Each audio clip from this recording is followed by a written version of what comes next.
بسم اللہ الرحمن الرحیم۔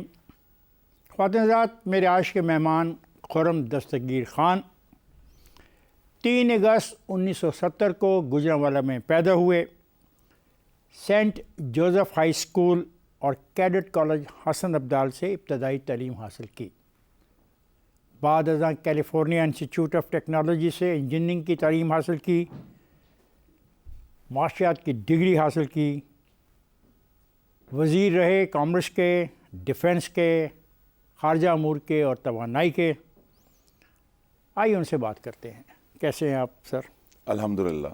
کیا ہو رہا ہے سر؟ آپ جیسے جینون صحافی کے سامنے جو آنا ہے وہ انگریزی میں کہتے ہیں لیمب ٹو دا سلاٹر۔ نہ آپ لیمب ہیں نہ ہی میں اس قسم کا کسائی ہوں، ایسا نہیں ہوگا، کوئی اللہ بہتر کرے گا۔ نہیں، لیکن میں اس پہ اگر آپ کے ناظرین کے یہ جو لفظ ہے لیمب ٹو دا سلاٹر، یہ جو کہ آپ کا تعلق بھی اسی شعبے سے ہے، یہ جارج واشنگٹن نے کہا تھا کہ اگر if there is no freedom of speech then we shall be like lambs led to slaughter۔ آزادی اظہار وہ اتنی اہم چیز سمجھتے تھے، تو سمجھتے تھے یا ہے؟ ابھی بھی ہے جی، وہ تو انہوں نے ایسی بات کر دی ہے کہ اگر آزادی اظہار نہیں ہوگی تو ہم سب ان لیمبس کی طرح ہیں جنہیں قربان کر دیا جائے گا ریاست۔ یہ جو آزادی ہے اظہار کی، آپ ایسے کرتے ہیں کہ میاں محمد نواز شریف کی وطن واپسی کے بعد آپ کو امید تھی کہ وہ بے دم سیاسی نظام، چوٹ کھائی ہوئی عدلیہ، چور چور بیوروکریسی، گھائل نظام اور برباد معیشت کو ٹھیک کر لیں گے۔ جی بالکل امید تھی، لیکن اس کی امید تو وہاں سے اٹھنی ہے نا جی، جو ہماری کوشش ہے۔ شاید ابھی ایک خواب ہے جس منزل تک پہنچنا ہے، اور وہ ہے کہ آئین کے پہلے صفحے پہ جو لکھا ہے کہ اللہ تعالیٰ کے بعد اس ریاست کی جو عملداری ہے وہ منتخب نمائندوں کے ہاتھ میں ہوگی، chosen representatives of the people. تو وہ اصل میں تو اس خواب تک پہنچنا نا، اس سے یہ پھر تمام چیزیں جو ہیں جس میں اگر جو پرائمیسی ہے وہ لیکن آپ منتخب اداروں پہلے بھی آپ اس آدمی کے ساتھ کام کرتے رہے، یہ آپ کو نئی خواہش کیسے پیدا ہوئی؟ یہ نئی امید کی کرن آپ کے دل میں کیوں آئی؟ آپ کو پہلے جو اس نے کیا اس پہ امید نہیں تھی کہ یہ کرتا رہا ایسی؟ جو ہمیں امید پیدا ہوئی وہ پیدا ہوئی 2013 سے جو 17 کا ان کا پیریڈ تھا، جس میں ایک مستقل جو ایک میں تو کہوں گا فاشسٹ جماعت تھی جس کی طرف سے ہمارے اوپر حملہ ہو رہا تھا۔ وہ پہلے دھرنا ہوا، دھرنا ختم ہوا۔ کیوں نہیں دھرنے پہ ایکشن لیا؟ جی آپ کمزور تھے؟ جی میں سمجھتا ہوں بالکل، ہماری حالانکہ آپ کے ساتھ اپوزیشن بھی کھڑی تھی، اگرچہ تضاد حسن ورسز چودھری نثار بہت کلیش ہوا، اس کے باوجود آپ بچ نہیں گئے؟ جی بچ گئے، اور یہ ہماری کوتاہی تھی، کیونکہ یہ تو اب واضح ہے کہ اگر ہم اس وقت پاکستان ٹیلی ویژن کے ہیڈ کوارٹر پہ ڈنڈے لے کر قبضہ کرنے والوں کو سزا دیتے تو 9 مئی 2023 کو ریڈیو پاکستان پشاور کو آگ نہ لگتی۔ کس نے منع کیا تھا ایکشن نہ لیں؟ جی یہ تو مجبوریاں تھیں۔ کیا مجبوری ہے آپ کو؟ جی میں نہیں جانتا کہ ہمیں کیا مجبوری۔ ایک طرف آپ آئین کا حوالہ دیتے ہیں کہ آپ عوام کی طرف سے منتخب نمائندے ہیں، اور پھر مجبوری آپ کی یہ ہے کہ آپ حکومت میں ہیں، ایک واقعہ ہو جاتا ہے، حکومتی نظام کو تل پھٹ کرنے کی کوشش کی جاتی ہے اور آپ کچھ نہیں کرتے۔ جی نہیں کرتے، اور یہ کوتاہی تھی جس کی سزا پھر ملی ہے۔ یہ کوتاہی کسی کے دباؤ کی تحت تھی؟ جی یہ تو اب اسپیکولیشن ہے، کیونکہ یہ اسپیکولیشن نہیں، میں آپ سے پوچھ رہا ہوں، ہم اسپیکولیٹ نہیں کر رہے، دیکھیے I'm asking a very direct question۔ یہ ایسے سوال ہیں جو میں آپ کو کھل کر کہہ سکتا ہوں جو کابینہ میں کبھی ڈسکس نہیں ہوئے تھے اس وقت۔ کابینہ دیکھ نہیں رہی تھی باہر کیا ہو رہا ہے؟ کابینہ دیکھ رہی تھی، اور کابینہ نے کبھی چیز کو ڈسکس نہیں کیا کہ بھئی باہر کیا ہو رہا ہے؟ جی کابینہ نے ڈسکس کیا، لیکن باقاعدہ کابینہ کی جو مشاورت تھی وہ ان دنوں میں نہیں ہوئی، اس کے بعد ہوئی، اور اس وقت بھی یہ بڑی ایک میں کہوں گا سطحی سے ڈسکشن ہوئی اس کے اوپر۔ وہ یہی تھا کہ جی اب دھرنا ختم ہو گیا ہے، اب ہمیں آگے بڑھنا ہے، آگے چلتے ہیں۔ میرا سوال جو آپ سے تھا وہ تھا آپ کی خواہشات سے متعلق۔ خواہش ہے آپ کی کہ وہ بے دم سیاسی نظام سے جان چھڑا لیں گے، وہ چوٹ کھائی ہوئی عدلیہ سے بچا لیں گے، وہ چور چور بیوروکریسی سے بچا لیں گے، وہ گھائل نظام اور برباد معیشت کو ٹھیک کر لیں گے۔ وہ تو خیر نہیں کر پائے، شہباز شریف کر لے گا؟ بہت مشکل چیلنج ہے۔ چیلنج مشکل ہے، سوال مشکل ہے؟ نہیں، سوال بھی مشکل ہے، کیونکہ دیکھیے میں چونکہ خود اس کا عینی شاہد ہوں اور میں نے وہ ایک امید کے چند مہینے دیکھے ہیں 2008 کے الیکشن کے بعد کے، اور جو واحد امید کا جو دن تھا، سب سے روشن دن، کہ پاکستان کی منتخب پارلیمان نے مجبور کر دیا پرویز مشرف کو استعفیٰ دینے کے لیے، کیونکہ ہم نے کہا کہ ہم آپ کا مواخذہ کریں گے. اور اس وقت اس کا فائدہ کیا ہوا عوام کو؟ فائدہ کوئی نہیں ہوا. فائدہ تو یہ ایک علیحدہ بحث ہے کہ گندم کی قیمت کم ہوگی، گندم کی قیمت بڑھ گئی، گورننس بہتر ہوگی. گورننس بہتر 18ویں ترمیم کے حوالے سے بہتر ہوئی. وہ 18ویں ترمیم ایک بہت بڑا جوائنٹ وینچر تھا جو کئی مہینے چلا، اور اس میں بھی آپ نے بہت کوتاہیاں کی. آپ نے وہ چیزیں ساری نہیں نکالیں جو آمروں نے آئین میں ڈالی. حقیقت ہے یا نہیں ہے؟ یہ حقیقت ہے، حقیقت ہے، بالکل حقیقت. تو اس کو بھی تو نکال دیتے. ہاں، تو وہ نکالنی چاہیے تھی، لیکن کیوں نہیں نکالی گئی؟ دیکھیے، یہ ہر جو سیاسی جماعتوں کی یا ہماری لیڈرشپ کی اصل میں تو مینلی جو بھی مجبوریاں ہیں یا جس وقت وہ فیصلے کر رہے ہوتے ہیں، ان کے اوپر جو بھی پریشرز آتے ہیں مختلف، اس کے نتیجے ہمارے سامنے آ گئے. چلو پھر آپ یہ نہ کہیں کہ 18ویں ترمیم ایک مکمل پرفیکٹ. نہیں، میں تو دیکھیے، سیاست میں پرفیکشن تو ہو ہی نہیں سکتا. یہ تو پتہ سیاست کی بات کر رہے ہیں. 2008 میں گوجرانوالا ماسوائے ایک سیٹ کے ساری کی ساری آپ کے پاس. الحمدللہ. 2013 اور 18 میں تمام سیٹیں آپ کے پاس. 2024 میں 5 میں سے 3 نشستیں آپ کے مخالفین نے جیت لیں. کیسے ہوا؟ آپ کی کارکردگی بہت اچھی ہے، آپ بجلی لے کے آئے، آپ نے اندھیرے ختم کیے، آپ نے 18ویں ترمیم کے اندر سپورٹ کیا. لیکن آپ وہ بیچ میں سے تجربہ عمرانی کو کیوں بھول جاتے ہیں؟ وہ تجربہ بھیانک تجربہ عمرانی 2014 میں شروع ہوا، آپ نہیں روک پائے.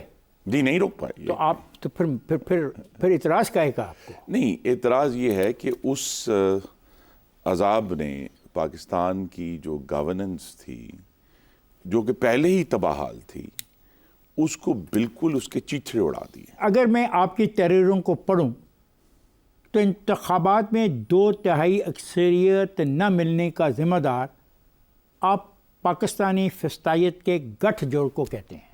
بالکل ٹھیک ہے. یہ کیا ہے؟ دیکھیے، گٹھ جوڑ کیا ہے کہ پاکستان کی جو اسٹیبلشمنٹ ہے، مقتدرہ ہے، آپ جو بھی اس کو نام دینا چاہیں. آپ کیا پسند کریں گے؟ جی، مقتدرہ is good name, I don't mind. Civilian and army both. جی، دونوں. ٹھیک.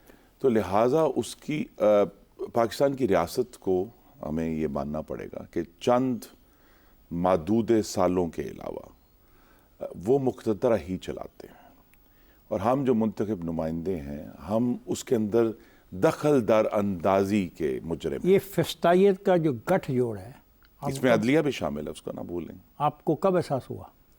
جی، مجھے غالباً جب میں نے پارلیمان میں گیا، اس کے 2 یا 3 سال میں احساس ہوا کہ یہ معاملہ. تو جو یہ فسطائی رویہ تھا اس پارٹی کے خلاف، ان کے کاغذات نامزدگی چھینے جا رہے تھے، جلسوں پہ پابندی لگائی جا رہی تھی، عدت جیسے مقدمات کے فیصلے کیے جا رہے تھے، اور آپ بطور ڈیموکریٹ خاموش رہے. آپ نے کسی چیز کو بھی روکنے کی کوشش نہیں کی. یہ فسطائیت نہیں تھی؟ اس لیے کہ ٹھیک ہے، ہمارا ضرور ایک فرض بنتا ہے کہ ہم چاہے جن لوگوں سے ہم بالکل ایگری نہیں کرتے، ان کے حق کے لیے بھی. یہ وولٹیئر نے اتنا بڑا سٹینڈرڈ قائم کر دیا ہے آزادی اظہار کا کہ بھی جن لوگوں سے آپ کی سخت ترین مخالفت ہے اور اختلاف ہے، اگر ان کے اوپر بھی کوئی زیادتی ظلم ہو تو اس کو روکا، آپ کو اس کی آواز اٹھانی. تو آپ نے وولٹیئر کا جو یہ فلسفہ مجھے بتا رہے ہیں، آپ نے بھی عمل نہیں، میں نے اس پہ نہیں استعمال کیا، بیکاز میں یہ سمجھتا ہوں کہ پاکستان تحریک انصاف جو ہے ایک classic fascist party. Fascist parties کو اگر آپ تاریخ پڑھیں، خاص طور پہ، ٹھیک ہے، ان کا کوئی رائٹ نہیں ہوتے. نہیں، ان کے رائٹس ہوتے ہیں، ان کو رائٹس ہوتے ہیں، لیکن ہمیں یہ بھی سبق ملا ہے کہ ان کو آج تک کسی نارمل جمہوری عمل کے ذریعے سر جب کاغذات نامزدگی چھینے جا رہے ہیں، ان کو اٹھایا جا رہا ہے، ان کو عدالتوں میں کاغذات. دیکھیے، یہ لطیفہ ہے نا. لطیفہ یہ سنیے، حقیقت نہیں ہے. سنیے، لطیفہ یہ ہے کہ انہوں نے کہا کہ ہمارے کاغذات نامزدگی چھینے جا رہے ہیں. غلط کہہ رہے تھے. سنیں، میں اپنی بات مکمل کر لوں. کاغذات نامزدگی داخل ہو گئے، اس کے 1 گھنٹے بعد ان کا بیان آیا کہ ہم نے پاکستان کی تاریخ کے سب سے زیادہ کاغذات نامزدگی 2400 داخل سر میرا آپ سے سوال یہ ہے کہ آپ ایک پارٹی کو فسطائیت کے حوالے سے پٹ کر رہے ہیں میرے سامنے. وہ فسطائیت کی پیداوار فسطائیت ہے. اوکے لیکن جو ان سے ہو رہا تھا کیا وہ فسطائیت نہیں تھی؟ جی وہ تھی. گڈ. الیکشن کے بعد آپ کو محسوس ہو رہا ہے کہ سیاست کے روایتی ماڈل اور ووٹنگ بیہیویئر بدل گئے ہیں. کیا پارٹی کو انتخابی عمل میں جانے سے پہلے اس بات کا احساس نہ ہوا تھا؟ جی ہم احساس دلانے کی کوشش کر رہے ہیں. کس کو کر رہے تھے؟ اپنے قائدین کو. اس وقت اس پہ نہیں 2020 میں اس کے اوپر بہت گفتگو ہوئی. 21 میں خاص طور پہ بہت گفتگو ہوئی. نہیں آپ نے کہا الیکشن کے بعد.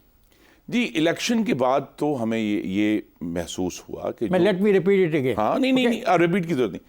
دیکھیے ایک ہے کہ ہمیں 2020 میں بھی اندازہ تھا کہ سوشل میڈیا ایک بہت بڑا چیلنج ہے، لیکن 2024 کے نتائج جو آئے ہیں، اب نتائج بڑے دلچسپ ہیں. نتائج میں پاکستان مسلم لیگ نون کو 2018 کے مقابلے میں 12 لاکھ ووٹ زیادہ ملے ہیں.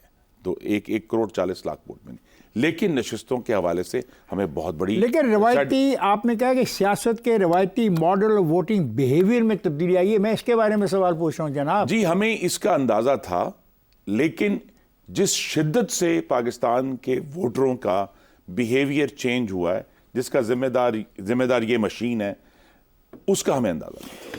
ایسے کون سے حالات تھے کہ جن کی بنا پہ رانا ثناء اللہ، جاوید لطیف اور آپ کو پریس کانفرنس کرنا پڑی؟ جی نہیں وہ پریس کانفرنس تو اس لیے تھی کہ پارٹی کی جو پنجاب کی آرگنائزیشن ہے اس نے ایک مل کر فیصلہ کیا، مشاورت کی کہ ہم یہ ایک استدعا کی جائے کہ محمد نواز شریف پارٹی کی صدارت دوبارہ سنبھالیں. کیا محمد نواز شریف اگر پارٹی کی صدارت سنبھال لیں گے تو جو امیدیں آپ کو ان کے سے ہیں کہ بے دم سیاسی نظام، چوٹ کھائی ہوئی عدلیہ، چور چور بیوروکریسی، گھائل نظام اور برباد معیشت کو ٹھیک کر لیں گے؟ گارنٹی کوئی نہیں ہے، لیکن آج کا جو سیاسی منظرنامہ ہے پاکستان میں، اگر کوئی شخص اس کے قریب بھی جا سکتا ہے اس کا نام محمد نواز شریف ہے. یہ حسن ظن ہے میرا. کچھ مسلم فہمی ہے. لیگ نون میں فیصلہ سازی کی قوت کس کمیٹی کے پاس ہے؟ Central working committee, executive committee یا صوبوں کی مدد سے عملہ؟ نہیں ان میں سے کسی کے پاس اس وقت تو نہیں ہے کسی کے پاس. جب آپ پارٹی کے سینٹرل ڈپٹی سیکرٹری انفارمیشن تھے تو آپ کو اس بات کا اندازہ نہیں ہو رہا تھا کہ مستقبل میں سوشل میڈیا کا کردار بڑھ جائے گا اور جی بالکل اندازہ ہو رہا اور وہ آپ کو کھا جائے گا؟ جی بالکل نہیں، کھانے کا اندازہ نہیں تھا. یہ اندازہ ضرور تھا کہ وقت کے ساتھ وہ بڑھ رہا ہے. اور یہ میں یاد کر دوں میرے ساتھ جو انفارمیشن سیکرٹری تھے مرحوم مشاہد اللہ خان، بڑے میرے اچھے کولیگ تھے، تو ان کے ساتھ بھی یہ ڈسکشن ہوئی. اور یہ ہم نے کچھ کیا ابھی بس ڈسکشن ہی کرتے رہے پچھلی ٹیبل پہ بیٹھ کے جا کے. دیکھیے اس میں پھر یہ ایک مشکل جواب آپ کے کہنے پہ میں دے دیتا ہوں کہ ہم نے تو 2021 میں بھی بہت پرزور طریقے سے پارٹی کی قیادت کے سامنے اپنا پورا مقدمہ رکھا تھا، لیکن وہاں سنوائی نہیں ہوئی ہماری. آپ کہتے ہیں کہ عمران خان اداروں کا تراشا ہوا صنم ہے. جی بالکل. پی ٹی آئی ریٹائرڈ فوجیوں کی حمایت پر یہ تاثر دیتی ہے کہ ادارے منقسم ہیں. کیا آپ پی ٹی آئی کے اس تاثر سے اتفاق کرتے ہیں؟ جی میں اتفاق کرتا ہوں، بالکل منقسم ہے. اور میرے خیال میں اس کے یہ بھی ایک میری رائے ہے کہ جو مقتدرہ کے اندر تقسیم تھی وہ 9 مئی 2023 کو باہر آئی، اور عدلیہ کے اندر تقسیم جو ہے وہ اس 6 ججز کے خطوں سے باہر آئی. اس سے پہلے صرف دبا ہوا تھا معاملہ چونکہ سپریم کورٹ میں فرق چیف جسٹس تھے، لیکن اب وہ تقسیم وہ بھی باہر آ گئی ہے. اور بیوروکریسی میں لوگ زیادہ کیئرفل ہیں، ان کی تقسیم اس طرح باہر نہیں آتی. لیکن ہم نے دیکھا ہے کہ الیکشن کے دوران بھی کہ جو بیہیویئرز تھے بیوروکریسی کے، اس کے اندر بھی تقسیم کافی ویزیبل ہے. آپ نے 2010 میں آرٹیکل 6 میں ایک ترمیم پیش کی. جی بالکل پیش کی، جس کے تحت آپ کی تجویز تھی کہ وفاقی حکومت ہی نہیں بلکہ ہر شہری کو یہ حق حاصل ہونا چاہیے وہ غداری کا مقدمہ درج کر سکے. جی یہ بل کیوں نہیں پاس ہوا؟ جی اس وقت کی جو حکومت تھی، میں اس وقت اپوزیشن میں تھا، اور اس وقت کی حکومت نے اسے ٹیک اپ نہیں کیا. ان کا یہ خیال تھا کہ یہ بہت ہی حساس معاملہ ہے. میں ابھی بھی اپنی رائے پر قائم ہوں, اور یہ ضرور ہے کہ جب ہماری حکومت آئی 2013 سے 18 تو یہ ایشو تھا یہ دب گیا, لیکن یہ ابھی تک اپنی جگہ پر قائم ہے, کیونکہ ہمیں پاکستان میں جو آئین کی خلاف ورزی ہے, ایک تو اس کو صرف ہائی ٹریزن سے نکال کر, اور یہ اب ہم دیکھ رہے ہیں 9 مئی کے بعد قانون میں ایک بہت بڑا خلا ہے کہ جو لوگ صرف انڈرمائن بھی کرتے ہیں پاکستان کے آئین کو, ان کے لیے بھی کوئی پینل کلاس ہونی چاہیے. کیا پاکستان کے مقدر میں انارکی لکھی گئی ہے؟ جی ایز آف ٹوڈے یس, کیونکہ ہم نے جس طرح میں نے کہا ایک ہماری کوتاہی تھی کہ ہم نے اس دھرنے کے دوران جو ریاست پر حملہ تھا اس کی سزا نہیں دی, اور آج یہ لگ رہا ہے پھر, اور آج بھی ہماری حکومتیں بھی ہیں کہ 9 مئی کا جو معاملہ ہے اس پر بھی کہیں نہ کہیں نرمی ہو جائے گی, اس کو سیاسی جھاڑو سے سائیڈ پر کر دیا جائے گا. تو اگر 9 مئی کی سزا نہیں ملتی تو اس سے بڑا واقعہ ہوگا اور وہ انارکی ہوگی. خرم, یہ جو 9 مئی کی بات کر رہے ہیں, کیا آپ 100 سال پہلے جرمنی کے شہر میونخ کے بیئر ہال میں اکٹھے ہو کے جس بغاوت کی کوشش کی گئی تھی اس کی طرف تشبیہ دے رہے ہیں؟ جی ایبسولوٹلی, اور یہ میں نے مضمون میں لکھا ہے, میں نے اپنے مضمون میں لکھا ہے کہ یہ ایک عجیب بات ہے کہ ٹھیک 100 سال پہلے 2023 میں 9 مئی ہوا, 1923 میں نازی پارٹی نے, ابھی نازی پارٹی کا پورا رائز نہیں ہوا تھا, ابھی وہ حکومت پہ نہیں آئے تھے, انہوں نے بھی یہی ٹیکٹک استعمال کر کے حکومت میں آنے کی کوشش کی, اور اس کے جواب میں, جس کی وجہ سے مجھے مضمون لکھنا پڑا کیونکہ میں نے جب پڑھا تو میں پریشان ہو گیا, ایڈولف ہٹلر کو سزا دی عدالت نے 11 سال کی, لیکن اس کو 5 سال بعد, بلکہ 9 مہینے بعد چھوڑ دیا گیا. آ جائے گا, دوسرا بھی آ جائے گا. ہاں 9 مہینے بعد چھوڑ دیا گیا. اس چھوڑنے کے بعد اس نے یہ کہا کہ اب ہم نے یہ والا کام نہیں کرنا, اب ہم نے الیکشن میں جانا ہے. تو لہذا پے در پے 1928 تک 28 کے بعد اس نے الیکشن لڑنے شروع کیے, اور 1933 میں جب اس کو 37% ووٹ ملا تو وہ چانسلر بن گیا. ابھی تک یہ 31 تک پہنچے ہیں. تو آپ اسی خوف کے تابع ابھی تک زندگی گزار رہے ہیں, اور میں یہ جانا ہے بریک پر, بریک پہ جا رہا ہوں, واپس آ کے گفتگو خوف کے تابع نہیں ہے, لیکن ہمیں تاریخ سے سبق سیکھنا ہے, سمجھنا ہے. میں بریک پہ جا رہا ہوں, جی بریک سے واپس آ کے گفتگو کا سلسلہ جاری رکھیں گے. خواتین حضرات, میں جا رہا ہوں بریک پر, جائے گا نہیں, ہمارے ساتھ رہیے گا. Welcome back. خواتین حضرات, ہم بات کر رہے ہیں خرم دستگیر صاحب سے. آئیے اس سلسلے کو جاری رکھتے ہیں. خرم صاحب, پاکستان میں پرائیویٹائزیشن کے عمل میں جو رکاوٹیں ہیں اس میں سیاسی دباؤ بنیادی وجہ ہے. کیا 40 سال سے پاکستان کی جو عوام ہے وہ اپنا خون نہیں دے رہی ان کو چلانے کے لیے, تاکہ یہ کولیپس نہ ہو جائیں؟ اور میں یہ سوال کو مکمل کر لوں, اگر آپ جلدی میں نہ ہوں تو کیا یہ حکومتی نااہلی نہیں؟ اور اب جب کہ پاکستان پیپلز پارٹی جو آپ کے ساتھ شیئر کر رہی ہے پاور کو, وہ اس کی مخالفت کر رہی ہے. ان کا موقف یہ ہے کہ 18ویں ترمیم کے تحت صوبوں کو وزارتیں اور ادارے ملے ہیں, اسٹیل مل کی زمین جو ہے وہ حکومت سندھ کی ملکیت ہے. نااہلی ہے جی, اور نااہلی کس لیول پہ ہے؟ نااہلی ہے کہ پاکستان کے عوام کو درست پیرائے میں یہ آرگومنٹ نہیں دیا گیا. کس نے دینا تھا؟ سوال وہی آتا ہے کہ اتنے سال سے آپ حکومت میں ہیں. آئی ایگری, یہ ہماری نااہلی ہے, حکومتوں کی نااہلی ہے. سیاسی پارٹیوں کو نہیں دینا چاہیے. سیاسی پارٹیوں کو یہ آرگومنٹ دینا چاہیے تھا نا جی. کیوں نہیں آپ بتا سکے لوگوں کو؟ جی نہیں بتا سکے. وجہ کیا ہے؟ وجہ آپ یہ تو بتا دیتے ہیں کہ آپ کی تنخواہیں بڑھا دی جائیں, آپ کی گاڑیاں اچھی کر دی جائیں, سب کچھ کر دیا جائے, یہ کیوں نہیں بتا سکے؟ یہ بھی کام مسلم لیگ نون کی حکومت نے آغاز کیا تھا. اگر آپ کو یاد ہو 2014 میں یا 15 میں غالباً, پھر ایک وہاں احتجاج ہوا جس میں ایک نامعلوم افراد نے 2 پاکستانیوں کو گولی مار دی, اور وہ جو 2 جانیں تھیں ان کی وجہ سے پی آئی کی نجکاری آج 10 سال بعد ہی نہیں ہو سکی. سر, کتنے محکمے آپ کو نجکاری کے ذریعے فارغ کرنے ہیں؟ جی دیکھیں نا, مین تو جو بلیڈنگ ہو رہی ہے پاکستان ریلوے کی, پاکستان انٹرنیشنل ایئر لائنز کی, جو یہ بجلی کی ترسیلی کمپنیاں ہیں پشاور, کوئٹہ, حیدرآباد اور سکر میں. اسٹیل مل کی زمین تو بھول جائیں, وہ تو سندھ والے کہہ رہے ہیں ہماری ہے, تو کیا بیچیں گے؟ جو بھی اس کے پلانٹ ہیں وہ بھیج دیں گے. بات یہ ہے کہ پاکستان دیکھیں اگر آپ نے آگے بڑھنا ہے تو یہ جو ڈیڈ ویٹس ہیں آپ سر یہ تو جو آپ کے قرضہ لے کر آپ ان کی تنخواہیں دے رہے ہیں. یہ تو ہم لفظوں کا استعمال کر رہے ہیں. خدا کا واسطہ ہے کبھی کوئی ہر چیز کے لیے کوئی متبادل دیا گیا. مثلا آپ کہتے ہیں کہ میں نے یہ ہوٹل بیچنا ہے, اس ہوٹل کی مالیت یہ ہے, میں اس کو بیچنا چاہ رہا ہوں, اتنے پیسے ملیں گے, اتنے پیسے بچ جائیں گے. کبھی ایسی کوئی تیاری کی, لوگوں کو بتایا, کانفیڈنس میں لیا؟ نہیں لیا نا جی ہم نے. کب لیا؟ ابھی لوگوں کو کانفیڈنس میں لیا, اندرونی لوگوں کو کانفیڈنس میں لیں گے تو بات کیس آپ کا کیس بنے گا. اصل آرگومنٹ آج بھی حکومت کی ذمہ داری ہے, وزیر پرائیویٹائزیشن کی ذمہ داری ہے کہ وہ پارلیمنٹ میں کھڑے ہو کر کہیں کہ جناب ہم یہ کرنے جا رہے ہیں, پاکستان اس نقصان کا متحمل نہیں ہو سکتا. نقصان کی تعداد بھی بتانی پڑے گی نا, ویلیو بھی بتانی پڑے گی. کیونکہ جب بھی آپ پاکستان کا کوئی اثاثہ بیچتے ہیں بہت سارے ویسٹڈ انٹرسٹ اس کو انڈرمائن کرتے ہیں. سنا آپ کی پارٹی کی کوئی میٹنگ ہو رہی ہے 11-12 کو, کوئی صدر ودر آپ منتخب کرنے لگے ہیں, تو کیا ایسی باتیں وہاں پہ نہیں ہونی چاہیے کہ ہم ایک لسٹ دے رہے ہیں کہ جناب یہ چیزیں ہم نے بیچنی ہے, یہ اس کی ویلیو ہے, یہ نقصان ہے, اب بتائیں ہم کیا کریں؟ لوگوں سے پوچھتے کیوں نہیں آپ؟ نہیں پارٹی نے تو اپنا مینیفیسٹو دے دیا نا. یہ تو اس مینیفیسٹو میں میں نے شہباز شریف اور وزراء نے وہاں مخلوط حکومت میں آگے سر مینیفیسٹو میں لفظ لکھے ہوئے ہیں, ڈیٹیل نہیں ہے.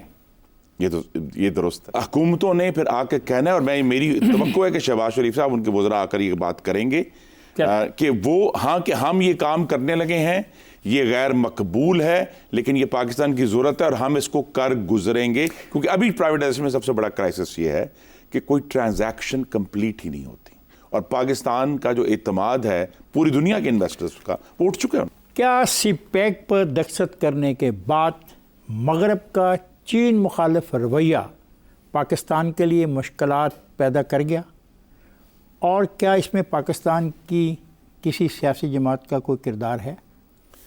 جی کر گیا ہے. اس وقت جب دستخط کیے تھے تب ابھی اتنا رویہ سخت نہیں ہوا تھا, اور اس وقت پاکستان کے لیے ایک نرم گوشہ اس لیے تھا کہ امریکہ اور مغرب ابھی افغانستان میں موجود تھے.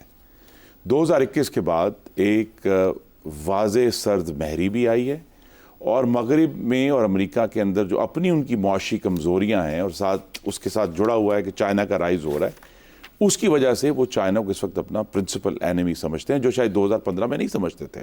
تو پاکستان کی ڈپلومیسی کے لیے اس وقت جو ایک اکنامک ڈپلومیسی کے علاوہ جو بڑا چیلنج ہے, ون ون سلوشن لینا ہے, زیرو سم سلوشن نہیں لینا. ہمیں دونوں سے بات کرنی ہے, اور ممالک ہیں ایسے دنیا میں, ہمارے ساتھ ہمسایہ ملک ہے جو دونوں کے ساتھ ڈیل کر رہا ہے, دونوں کے ساتھ بات کر رہا ہے. تو یہ تو ہمارا چیلنج ہے کہ ہم کس طرح اس پل صراط میں سے گزر کر پاکستان کے مفادات کا دفاع کرتے ہیں. خرم صاحب, افغانستان کے معاملے میں آپ نے کہا افغانستان کو مطمئن کرنے کی تمام تر کوششیں ناکام ہو چکی ہیں. اس میں کوئی شک نہیں. یہ ایک پیچیدہ پڑوسی ہے جو دوست سے زیادہ دشمن ہونے کے قریب ہے. بے شک, اور اس وقت بھی وہی ایشو تھا جو آج موجود ہے, ڈیورنٹ لائن کو. وہ آج بھی ان کی جو حکومتیں ہیں وہ سرحد ماننے سے انکاری ہیں. ہمیں وہ ہماری سرحد ہے, ہمیں اس کو اسرٹ کرنا ہے, اور جب تک ہم اس سرحد کا تقدس قائم نہیں کرتے پاکستان افغانستان تعلقات کسی مثبت نہج پر نہیں جا سکتے. میں ایک بریک پہ چلا جاؤں. خواجہ صاحب میں جا رہا ہوں بریک پر, جائے گا نہیں, ہمارے ساتھ رہے گا. Welcome back. خواجہ صاحب گفتگو ہو رہی ہے خرم دستگیر صاحب سے. خرم صاحب آپ نے اپنے ایک مضمون میں لکھا کہ معاشی جو جرم ضعیفی ہے, عمران خان نے پاکستان کا معاشی مستقبل بیرونی معاشی قاتلوں کے ہاتھ میں دے دیا ہے. کیا مطلب؟ دیکھیے وہ جو ایک دور تھا اکنامک نہیں, دیکھیے جو ہوا یہ شارٹ آنسرز. اپریل 2019 میں جو معاہدہ کیا IMF سے, جو آج تک بھی ہمارے گلے میں پڑا ہوا ہے, وہ یہ تھا کہ جی پاکستان اسٹیٹ بینک سے قرضہ نہیں لے سکتا, اس نے پرائیویٹ بینک سے قرضہ لینا ہے. اس کا نتیجہ یہ ہے کہ پاکستان کی تاریخ میں پرائیویٹ بینکس کو اتنا زیادہ سرمایہ منتقل نہیں ہوا حکومت پاکستان کی طرف سے, جو کہ پہلے اسٹیٹ بینک کے پاس جاتا تھا. تو لہٰذا وہ جو ایک IMF کے کہنے پہ پاکستان کی خود مختاری کا سودا ہوا. دوسرا سودا اس وقت یہ ہوا کہ پہلی دفعہ IMF کے جو لیٹر تھا اس کے اندر منی لانڈرنگ کا ذکر آیا، جس کا ہم نے جو پرتو دوسرا دیکھا، جو ہمیں گرے لسٹ میں فاٹف میں چلے گئے، وہ بھی تھا۔ تو لہٰذا وہ بڑے کروشل موقعوں پر پاکستان کی جو خود مختاری ہے اس پر انہوں نے کمپرومائز کیا۔ انہوں نے ایک امریکی ٹیلی ویژن کو انٹرویو دیتے ہوئے کہہ دیا کہ جی اگر کشمیر کا مسئلہ حل ہوتا ہے تو ہم اپنے نیوکلیئر جو ہے ہتھیار ہیں ان سے بھی فارغ ہو سکتے ہیں۔ اچھا، آپ ان پہ تو بہت الزام لگاتے ہیں، آپ پر یہ الزام ہے کہ آپ نے ڈالر کی قیمت کو برقرار رکھنے کے لیے بھی پاکستان کی اقتصادیات کا تباہ کر دیا۔ جی دیکھیے، پاکستان یہ آرگومنٹ ہے، اور پاکستان کی ایکسپورٹس کو اس سے نقصان ہوا 2013 سے 18، لیکن اس کا دوسرا جو حصہ ہے اس کی طرف کا ہم لوگوں نے توجہ دیا، وہ یہ ہے کہ اگر آپ ڈالر کی قیمت کنٹرول رکھتے ہیں تو پاکستان میں مہنگائی کنٹرول ہو جاتی ہے۔ پاکستان یوزولی امپورٹس، لیکن اس کا نقصان ہوا، جی نقصان ہوا، اب بہت برا ہوا، اور آج تک بہت رہے ہم۔ نہیں دیکھیے، یہ بیلنس ہے، اقتصادیات میں کوئی بھی چیز حتمی نہیں ہے۔ آپ نے نقصان ہوا، ایکسپورٹس میں نقصان ہوا، لیکن 2016-17 میں پاکستان کی تاریخ کی سب سے کم مہنگائی ریکارڈ پر ہے۔ آپ اس بات کو اتفاق نہیں کرتے کہ ڈالر کی قیمت کو برقرار رکھنے کے لیے جو کچھ کیا گیا اس کا نقصان اقتصادی طور پہ پاکستان کو نہیں ہوا؟ نہیں، وہ ہوا ہے۔ دیکھیے، یہ کہنا کہ نقصان، لیکن میں صرف یہ کہہ رہا ہوں کہ صرف ایک سائٹ پر نقصان نہیں ہوا، ایک سائٹ پہ فائدہ بھی ہوا۔ یہ ہے بجلی کا بل، جس کو آپ کاغذی قاتل ہے، مقتولین کو کیسے بچایا جائے۔ یہ سر کوئی الیکٹرک سٹی ڈیوٹی آپ وصول کرتے ہیں، آپ ٹی وی فیس وصول کرتے ہیں؟ یعنی کہ میں ایک ایسا بل میرے ہاتھ میں ہے کہ جس میں ایک صرف پلاٹ ہے اور میٹر لگا ہوا ہے، اور آپ اس میں ٹی وی کا پیسے لے رہے ہیں۔ آگے چلتے ہیں، اس میں آپ کا جنرل سیلز ٹیکس ہے، آپ کا انکم ٹیکس ہے، فادر ٹیکس ہے، فردر ٹیکس ہے، جی ایس ٹی آن پتہ نہیں ایف پی اے کوئی انگلش کا لفظ ہے، پھر آپ کا ای ڈی آن ایف پی اے ہے۔ یہ کیا ہے؟ یعنی اس کے لیے آپ نے پیسے اکٹھے کیے ہمارے ساتھ؟ افتخار صاحب، یہ جو بجلی کا بل ہے نا جی، میں نے اس پہ بھی لکھا بھی ہے کچھ دن پہلے کہ یہ پاکستان کی بد حاکمیت کا آپ کی وجہ سے ہوئی؟ کیا معاہدے آپ نے کیے؟ جی ہمارے معاہدے آپ نے کیے؟ اس کی ذمہ داری، معاہدے کیے نہیں کیے؟ جی معاہدے زیادہ تو 1994 میں ہوئے تھے جو ہمارے لیے پریشان کن ہوئے۔ نہیں، کس کا دور تھا؟ 1994 تو بینظیر بھٹو صاحبہ کا، اور اس کے بعد فالو اپ کس نے کیا؟ فالو اپ پھر آ کے 2013 کے بعد جو معاہدے ہوئے، لیکن وہ بڑے محدود تھے، چائنا سی پیک کے معاہدے تھے۔ وہ سستے ہیں؟ نہیں، وہ بھی سستے نہیں۔ بجلی کا بل پاکستان کی بد حاکمیت کا اشتہار ہے کہ وہ سارے محکمے جو اپنے بل خود ٹیکس اکٹھے نہیں کر پاتے، وہ آپ نے بجلی کے بل میں ڈال دیا۔ یہ پاور پلانٹ سے جو معاہدے کیے ہیں ختم نہیں ہو سکتے؟ 25 سال کے تھے، گزر نہیں گیا 25 سال؟ جی گزر رہے ہیں۔ تو پھر کیوں آپ ان کے پیچھے پڑے، کیوں ڈرتے کیوں ہیں آپ؟ نہیں، کوئی ڈرنے کی بات نہیں۔ میں نے دیکھا نہیں کہ وہ اس میں کوئی، آپ کی ساورن کنٹری ہے، اس میں غیر ملکی کیسے مداخلت کر سکتے ہیں؟ غیر ملکی ادارے یہاں نہیں، اس میں کچھ غیر ملکی اداروں سے بھی، وہ بھی اسپانسرز ہیں ان پروجیکٹس کے۔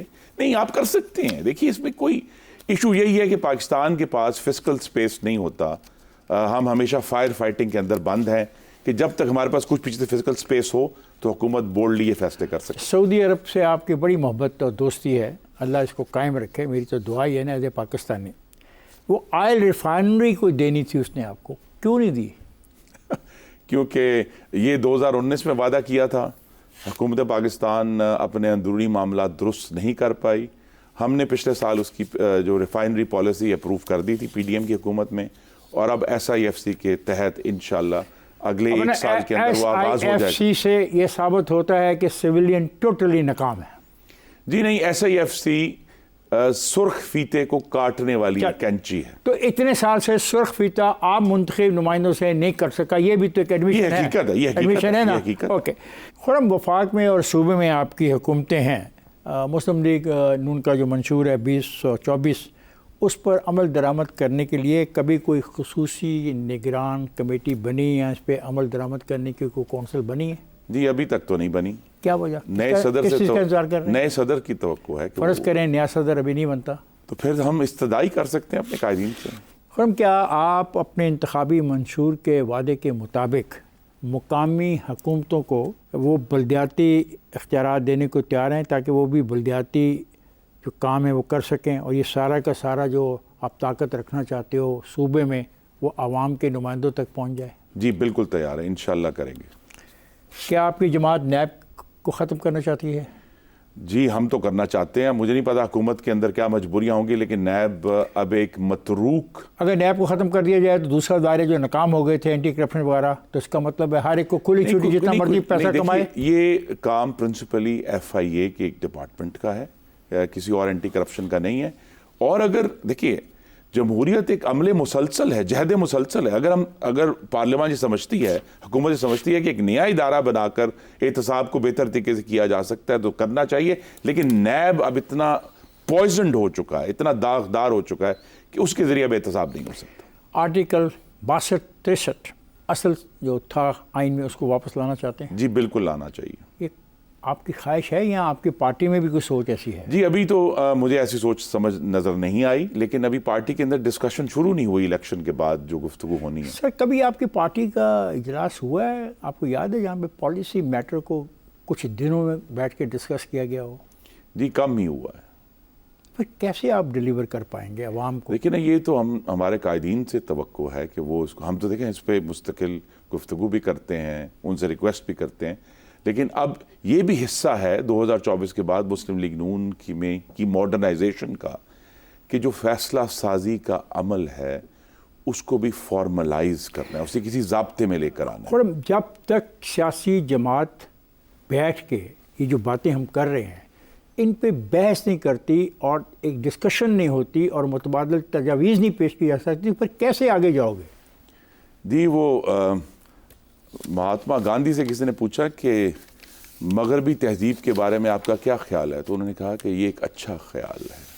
تو آپ کا بھی بہت اچھا خیال ہے سیاسی جماعت, مطلب یہ خیال ہی رہے گا. جی فی الحال تو یہی لگ رہا ہے. میرا آخری سوال, کیا پاکستان کی سیاسی جماعتوں کو یہ نہیں چاہیے کہ وہ اپنی تنظیم سازی پر توجہ دیں اور پاکستان کی تمام یونین کونسلوں پہ کم از کم اپنے دفاتر قائم کر لیں اور یہاں پہ ان کے نمائندے ہوں؟